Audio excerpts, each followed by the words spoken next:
Hello, everybody. Welcome back to the channel. We have a exciting video tonight. We really haven't done many videos looking at rankings, and the reason for that is that I feel like rankings always end up pissing people off. Like, that's what they're made to do. I mean, they're rankings, but they're made to get interactions. But the reason I wanted to talk about this one tonight is that I disagreed with a lot, and I want to know what you guys think. So let me know in the comments what you guys think. Basically, if you don't know what the Golden Boy Award is, this is given out to a player younger than 21 years old, and they have to play in one of Europe's top leagues. So that's how they give it out. So let's jump right into it. Desiree Dewey at 14. He's really good. And he's got the up arrow because he's moving up in the rankings. He's nasty. Watch out for this guy. He's a baller. I've seen some highlights on him. I've seen him play one time, too. He's very good. Kubarsi and Pavlovic obviously were impactful at their clubs this year. I can't disagree with that.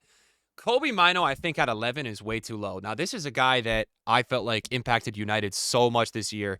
Was pretty much, in my opinion, one of the reasons they won the FA Cup final against Manchester City, where I think a lot of people were giving them like 10% chance, including myself, to win. And they went out and did it, and now they've got Ten Hag for another season. But the main thing I want to talk about with Kobe Mainoo is like, I felt like ever since he went into the England lineup, they still have been playing very negative overall. I feel like the fact that this guy at his age is impacting the English national team this way is really impressive.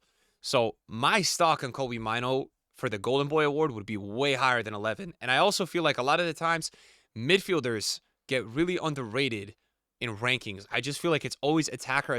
I feel like Kobe Mainoo has been so good since he started getting way more runtime with England, and the fact that he's playing this well. I mean, his game sense, his technical ability, his understanding, his almost aura, right? He's great. So I think he's too low on this list. Whatever happens, the fact of the matter is that England is a last four team and a major nation in the Euro. And you may see this video after all is done, and maybe he has a bad game, or maybe England goes and wins, right? I just think regardless, the last few games, I felt like he has been so good at that central midfield spot with Declan Rice, where the first couple games they were kind of rotating that. And I just feel like he's been really, really good. So, I mean, for me, he's a baller. I think he's too low at 11. These rankings, by the way, are by Score 90, which is like an Instagram page. So we're going to go here now. We've got Yildiz at 10, who I think that he should be above Yildiz. We've got Neves at 9, who I think he should be above Neves. I just think generally he's impacting more than Neves, and that's similar in position. I just think Kobe is overall better. Tell at 8. I am a huge Mathis Tell fan. Mathis. I'm not going to get it right. I think he's a baller. The problem with Tell is that Tuchel last year wasn't playing him enough. He was one of overall the most efficient players at getting subbed in and like scoring or impacting. This guy was different. People were like, the Bayern fans were begging Tuchel to start this guy because of what he was providing for them. But I just don't know. You know, has he had overall the impact that Kobe Mainoo has had? I don't think so. I just don't think he has. Now, he's had a lot of clutch moments for Bayern, that's for sure. But I just think Kobe is doing more than him at the national team level. I would not have Euro as well over Kobe. So that's where I look at it, and I'm saying, how is Kobe at 11 in these rankings? I don't like that. And a lot of people will sit here and say, oh, well, you're just supporting the Prem, you know, because people do that with the Prem. People say X player has 2 good games in the Prem, and they're suddenly the best in the world. I just felt Kobe was pretty consistent throughout the season, is consistently improving, looks more confident by the week, and his technical ability is just nuts. I think he's such a good midfielder, so I think he's too low.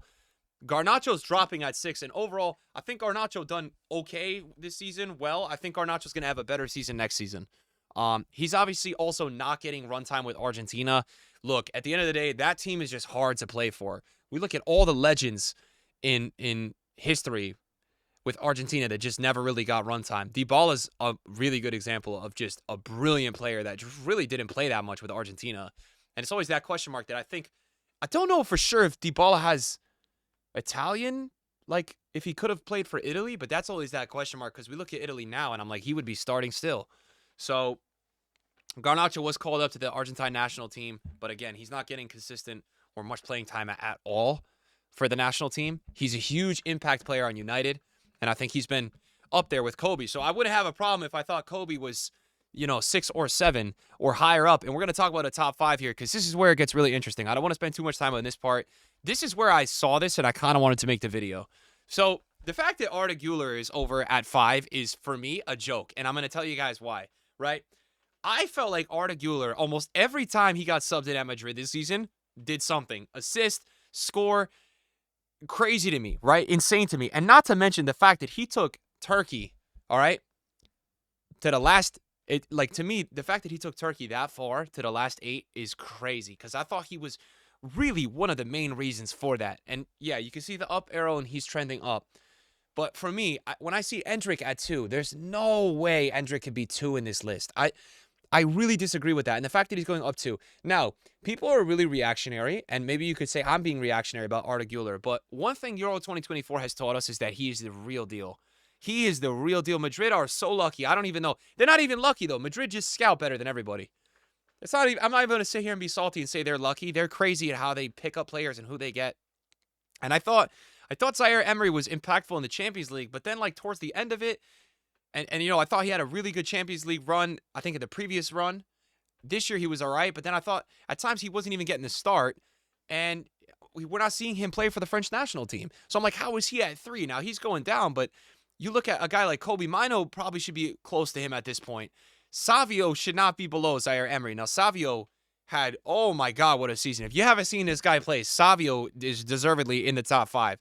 But if I were to redo this, I would probably have definitely, I don't even know if I would have Endrick in the top 5. I mean, I feel like Endrick has gotten into this top 5 because he's just going to Real Madrid. But then it makes no sense because Arda Güler has already proven himself at Real Madrid and has already proven himself to almost lead a nation, you know, to the last 4. And it's not just any nation, it's Turkey. When's the last time Turkey got that far in a tournament? You know what I mean? So it's like, how is Arda Güler at that low ranking there compared to Endrick? Yamal at number 1, I'm fine. I know the Barca fans and the Madrid fans are going to have some war now, and people are going to say Arda Güler is better than Yamal. I already read a comment about how somebody was really passionate in saying that Yamal is only number 1 because Spain don't have wingers right now, and same thing with Barca. They don't have good attackers, so Yamal plays. All right, that is the dumbest comment I've ever seen. You don't have any ball knowledge talking like that. This guy Yamal has only proven to us at Euro 2024 that he is a baller. Can people be understanding? This guy is 16 years old. 16! And he's playing like that. You know, do you remember all the hype when Fati was 16 years old and what Fati turned out to be? We never had that feeling where we saw Fati being like, oh, he's next up. We watch Yamal. The way Yamal is seeing everything, it's another level. It's like he is him. He's controlling the match. He's incredible with the dribbling. His ability is unreal. So I have no problem with Yamal at number 1. I'm not a Barca Madrid guy. I like Madrid a little more, but I'm not one of those guys. I think Yamal is fine at 1. I think Arda Güler should be 2. And I think Savio, there's no way you can have Savio out of the 3. So if you want to have Savio 2, that's fine with me. But I think those 3 should be in the top 3. Then we get to this other argument with what do you do with 4, 5, 6? You know, Zaire Emery is a baller. I'm not here to kind of like stomp on the Zaire Emery parade here and say he's bad. He's crazy, and he should be in this top, you know, vicinity. But I don't think he's deservedly with. If we just look at objectively, how did this player impact the club? How did this player impact the national team? Arda Güler is in the top 3 of impacting that. Savio, again, he was playing with Brazil as well. So, and you know, I'm going to give him that. He was insane for Girona this season. That was a team that everybody thought, you know, at the beginning of the year was even going to win the league. They were looking crazy. So, I mean, it's one of those where, and also Savio, I believe, is Savio not going to Man City? I think Savio's going to Man City. Crazy. I think he's going there. I'm not 100%. I've seen a lot of that with Fabrizio. So somebody in the comments tell me that because I don't want to be out of the loop with that. But I just feel like I didn't really understand how Endrick was trending up and at number 2. And I'm not going to be the guy that just watched the Brazil game and point out the fact that everybody's talking about he only completed 1 pass and it was the pass from half pitch. Copa is crazy, right? And what Araujo and Jimenez and the game plan of Uruguay, they were trying to kill him. If you watch the first 30 minutes of that game, he is a very young player with a lot of raw talent, but it's still got to be developed. But we see it. I see it with Endrick. I watched the game.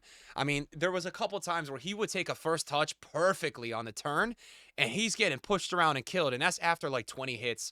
And, you know, if you watch Copa, you understand how Neymar gets injured so much. It's crazy. It's like war. So any of you guys that have missed out on Copa, it's a whole different style than the Euro style. And I think I have seen a lot of really good potential with Endrick. He definitely is in the potential. But if we look at it objectively with Golden Boy ranking, what have they accomplished at club and international level so far? I think Yamal, Arda, Savio, and Kobe have to be probably in that 4 for me. So I'm fine if we wanted to do Yamal, Arda, Savio, and then Kobe, and then we drop it down to, we go to Zaire Emery, and we go to like Garnacho, and then we can figure out where we want to go from there. But I don't know. Some these rankings to me were annoying because I was like, how are we disrespecting so much here? Savio, Arda Güler, and what Kobe Mainoo. Kobe Mainoo at 11. If Kobe Mainoo was at 7, you probably wouldn't see me talking too much about this with him. But he's way too low on this list in terms of overall impact. So let me know what you guys think of these rankings. If you guys like this video, we'll do more of these. I mean, I really enjoy just football discussion and general discussion videos. So it's one of my favorite things to do content-wise. So if you guys want to see more of this, let me know. And let me know what you guys' thoughts are. I will be honest here because I think a lot of people that record football videos act like they know everything in the world. I don't want to seem like that guy to you guys. I don't know that much about Euro. I don't know that much about Yildiz. And I don't know that much about uh, Rodion. I don't know much about him. The rest of the players, I have seen them play. I have seen them play a good amount, and I know what they're all about. So I don't want to have you guys watching that are annoyed that I didn't comment on those players. I don't want to comment on players I really don't know too much about. That's not fair to do in an analysis objectively. So let me know what you guys think. Thanks for watching. See you guys later. Peace.